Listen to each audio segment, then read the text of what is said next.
Você que acompanha esse canal já deve saber que muitas pessoas com transtorno do espectro do autismo conseguem adaptações laborais no trabalho. O que são adaptações laborais? Adaptações laborais são pequenos ajustes na execução das tarefas diárias, no exercício da jornada diária, que compatibilizem o ambiente de trabalho com a deficiência que aquele indivíduo possui. Agora, muita gente me pergunta se todos os trabalhadores têm esse direito ou se são só os servidores públicos.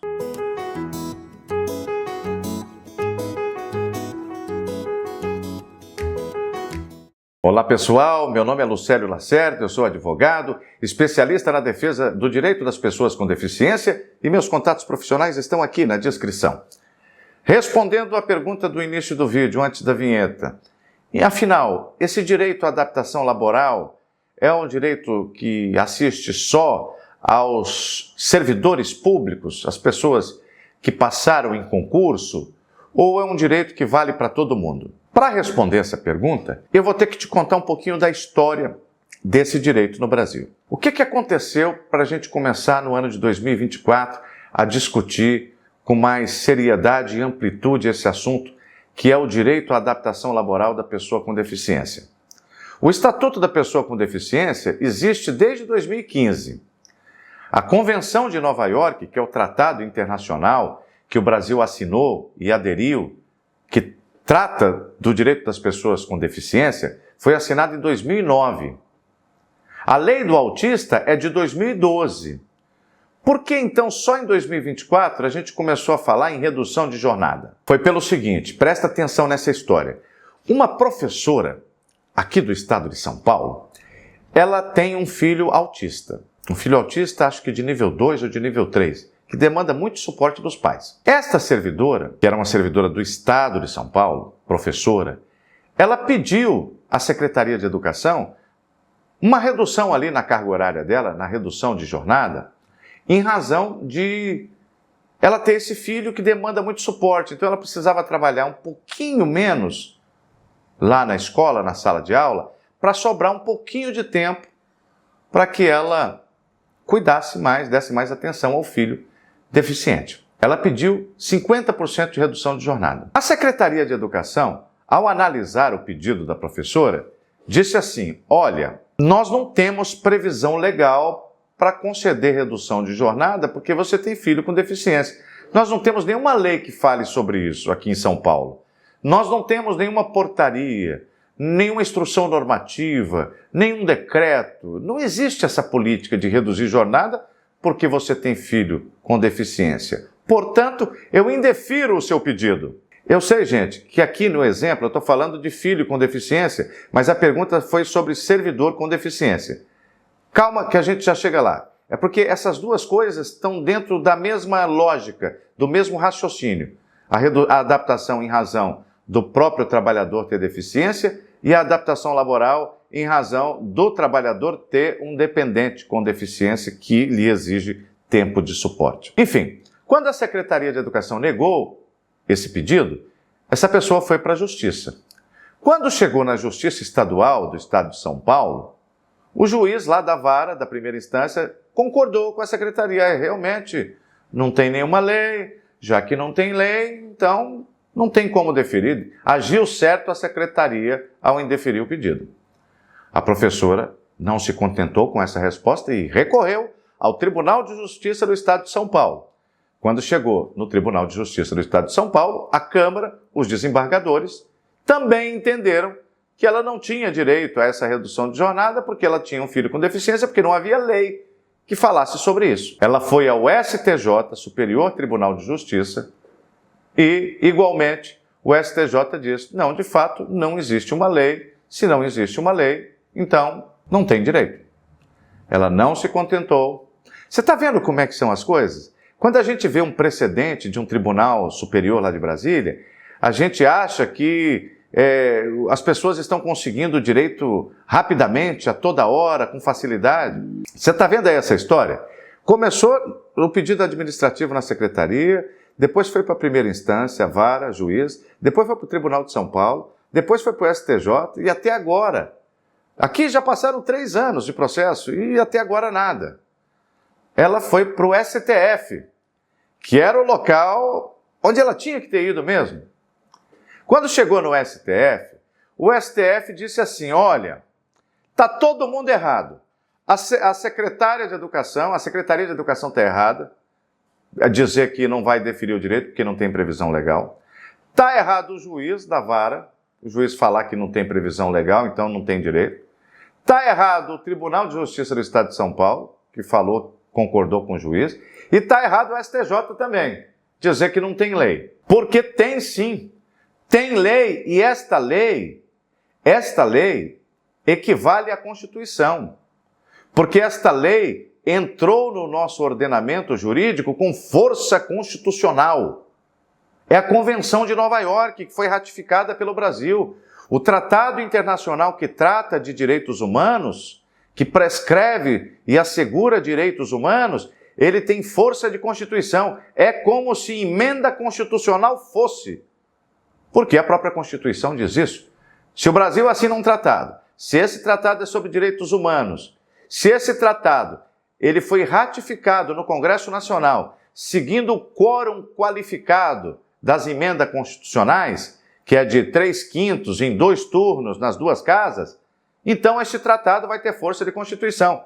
Então, disse o STF, é como se a Constituição dissesse que ela tem direito.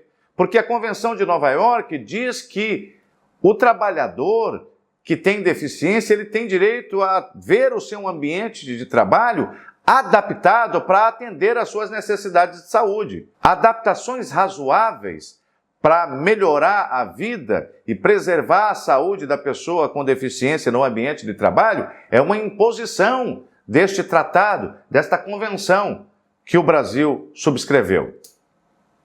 Entretanto, o STF reconheceu que isso depende de uma hermenêutica, de uma interpretação constitucional, do tema que está previsto ali no tratado, e que muita gente na cultura jurídica brasileira acha que os tratados não têm autoaplicação ou aplicação imediata.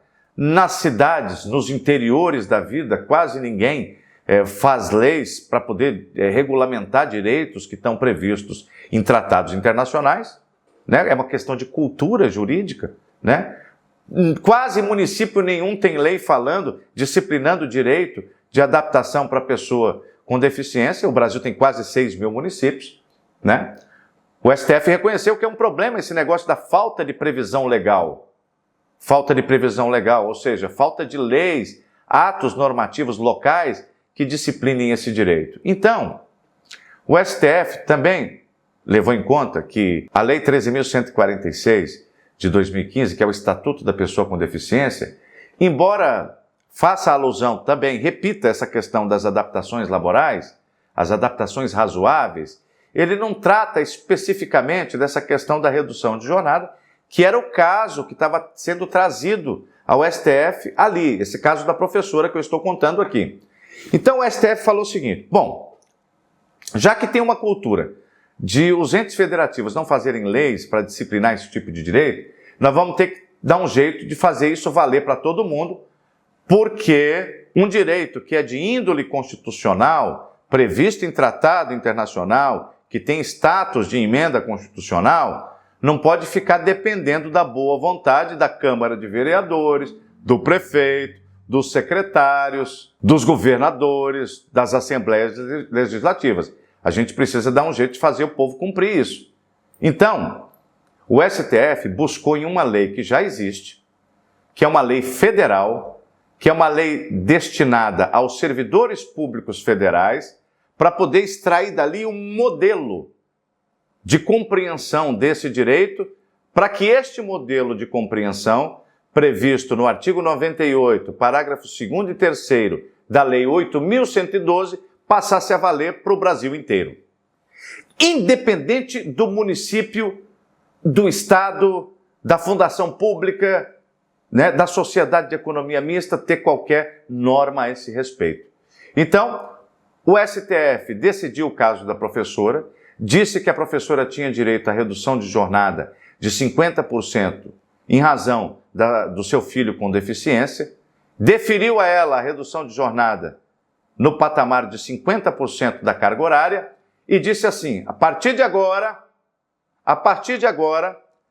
o artigo 98, parágrafo 2º e 3º da Lei 8.112 vale para todos os servidores públicos do Brasil, todos eles, independente de ter lei local, independente de ter lei lá no município, independente de ter lei no estado, no órgão público e tal. Independente disso, está valendo essa referência aqui, artigo 98, parágrafo 2º e 3º. Parágrafo 2º, o artigo 98 trata da redução de jornada do servidor público federal. O parágrafo 2º trata da redução de jornada para o próprio servidor com deficiência. E o parágrafo 3º trata da redução de jornada para o servidor que tem dependente com deficiência. Aí dependente pode ser filho, pode ser esposa, um dependente legal, né? Que está ali, mora junto e tal. Esse dependente justifica a redução de jornada. Então, o STF, veja como foram inteligentes os ministros. Ó, na falta de norma local, já que tem uma norma maior, que é o tratado, que prevê esse direito, e ninguém está fazendo lei local para garantir esse direito, eles pegaram ali o texto da Lei 8.112, que é uma lei, em princípio, que é válida só para o servidor público federal, e disse assim, ó, essa redação aqui, que está dentro dessa lei federal, que é o Estatuto do Servidor Público Federal, ele vale não só para o Estatuto, para o Servidor Público Federal, vale para todos os trabalhadores, todos os servidores do Brasil. Ok? Eu estou explicando até aqui por que o servidor público tem direito à redução de jornada e às adaptações laborais. Mas ainda não respondi a outra pergunta. Aliás, eu não respondi a principal pergunta que eu fiz no início do vídeo. É se esse direito vale só para o servidor vale. Você já sabe, eu expliquei aqui a história, né? Ou se ele vale também para quem trabalha no regime da CLT. No regime da CLT estão os empregados públicos, são aquelas pessoas que prestam concurso público, mas não são servidores.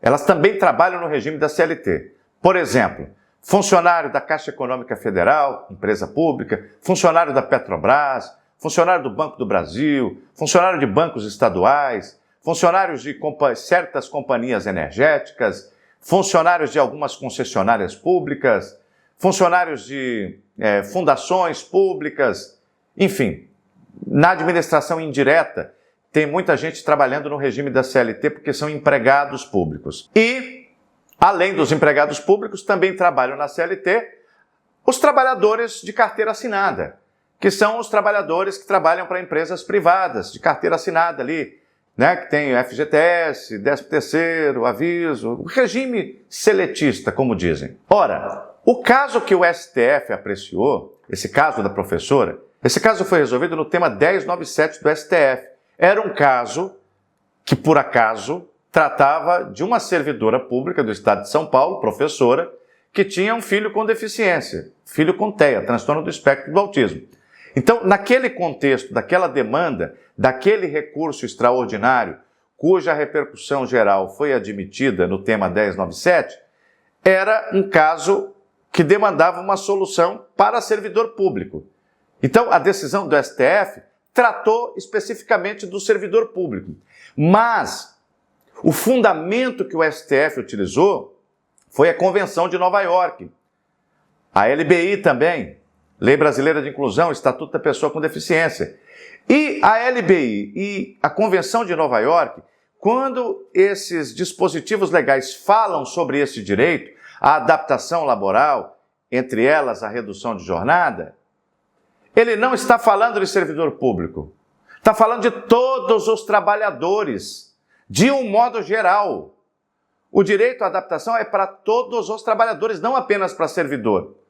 Então, o STF só deferiu para servidor naquele caso, porque aquele caso era de um servidor, era um recurso extraordinário de um servidor, de uma servidora do Estado de São Paulo. Então não fazia sentido ele falar sobre outras figuras trabalhadoras, porque naquele caso a pessoa que estava demandando era servidor público. Então, quando um caso, um indeferimento, como este da professora, envolve um trabalhador de carteira assinada, um trabalhador pela CLT, a justiça que vai julgar esse caso não é a justiça da vara civil, como foi na primeira instância, no caso dessa professora de São Paulo. Quem vai julgar é a Justiça do Trabalho. Por quê? As relações de trabalho que são regidas pela Consolidação das Leis do Trabalho, CLT, são julgados pela Justiça Especializada, que é a Justiça do Trabalho. E, logicamente, quem tinha que responder juridicamente se esse direito que o STF decidiu no tema 1097, ele se estende também ao trabalhador da CLT, é a Justiça do Trabalho. E o TST já decidiu inúmeras vezes, centenas de vezes, que, por analogia, o artigo 98, parágrafos 2º e 3º da Lei 8.112, que fala sobre redução de jornada do servidor público federal, que o STF diz que vale para todos os servidores do Brasil, os municipais e os estaduais, também se aplicam aos trabalhadores da CLT. Há precedentes no TST, que é o Tribunal Superior do Trabalho, e há precedente em todos os TRTs do Brasil, Tribunais Regionais do Trabalho do Brasil. Cada estado brasileiro tem 1 ou 2 TRTs, e em todos eles há precedentes. Então, a resposta à pergunta que eu fiz no início do vídeo é sim. Tanto servidores públicos quanto trabalhadores pela CLT, empregados públicos ou não, têm direito à redução de jornada e demais adaptações laborais, desde que demonstre naturalmente a necessidade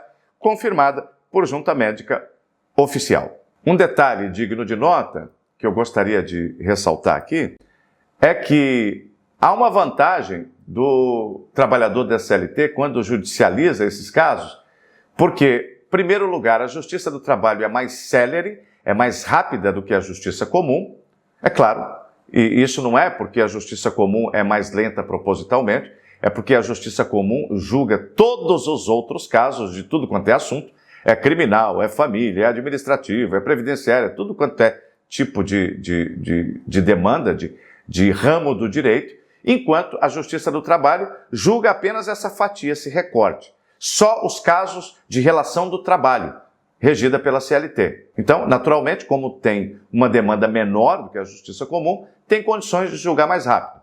Além disso, o rito da Justiça do Trabalho, ele é diferente do rito do processo civil, e o que torna também mais rápida, mais célere, a tramitação do processo.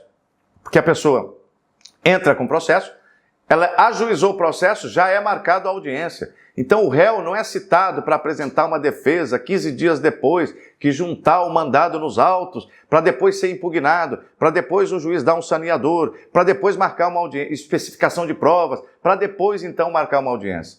Na Justiça do Trabalho você distribuiu, a parte ré já é intimada para comparecer em uma audiência. O processo já começa a todo vapor. E isso, entre a distribuição do processo e a primeira audiência, vão ali 60, 90 dias, né? E a tramitação em menos de um ano já tem sentença. Quer dizer, é uma justiça muito célere. E além de ser célere, há uma tendência, eu sei que você vai dizer, que todos os juízes devem ser imparciais, né? Na Justiça do Trabalho, embora os juízes sejam, de regra e por princípio, imparciais, os juízes têm um peso, né, vamos dizer assim, eles têm uma tendência em favor do trabalhador. E isso não é porque ele não é imparcial, é porque a lei assim determina. A lei determina, inclusive, que se o juiz estiver na dúvida, né, se o trabalhador tem aquele direito, ou qual é o direito que o trabalhador tem, né, existe um princípio dentro do direito do trabalho que se chama indúbio pro misero. Na dúvida, favoreça o trabalhador. Então, existe ali, nessa justiça especializada do trabalho, que no Brasil tem a vocação de dirimir os conflitos de relação entre trabalho e capital, né, tem uma vantagem nessa justiça especializada para os trabalhadores em relação à justiça civil comum. Então, essa é mais uma dica para você. Se você é seletista, precisar judicializar uma questão de adaptação laboral de pessoa com deficiência, saiba que a Justiça do Trabalho é mais rápida e é mais benevolente com o trabalhador. Muito obrigado por ter seguido o canal. Se não seguiu, dá pelo menos um joinha. Eu peço a você que, além de dar um like e de seguir o canal e clicar no sininho, que você também compartilhe esse vídeo com outras pessoas que, assim como você, possam ter interesse nesse assunto. Meus contatos profissionais estão na descrição. Muito obrigado e até o nosso próximo encontro.